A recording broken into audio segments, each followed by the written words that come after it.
তাড়াতাড়ি খেতে দাও। হ্যাঁ দিচ্ছি, এই তো গরম গরম সাদা ভাত প্রথমেই থালায় পড়ে গেল। তারপরে দিলাম চাকা চাকা করে কাটা শসা, দিলাম একটা কাঁচা লঙ্কাও দিয়ে দিলাম পালং শাক, এবছরের প্রথম পালং শাক খাবো। সাথে দিয়ে দিলাম থোড়, দিয়ে দিলাম কই মাছ। আজকে কই মাছ ফুলকপি দিয়ে হয়েছে। এই সিজনে তো ফুলকপি থাকেই বাড়িতে, আর কই মাছ আনলে তো ফুলকপি দিয়ে হবেই হবে।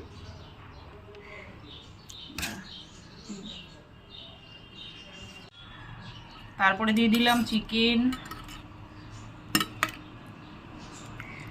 চিকেনের একটু ঝোলও দিয়ে দিলাম আলু পোস্ত, লোটে মাছ, আলু ফুলকপি দিয়ে পাতলা করে কইয়ের ঝোল, সব শেষে আলু দিয়ে চিকেনের একদম পাতলা ঝোল।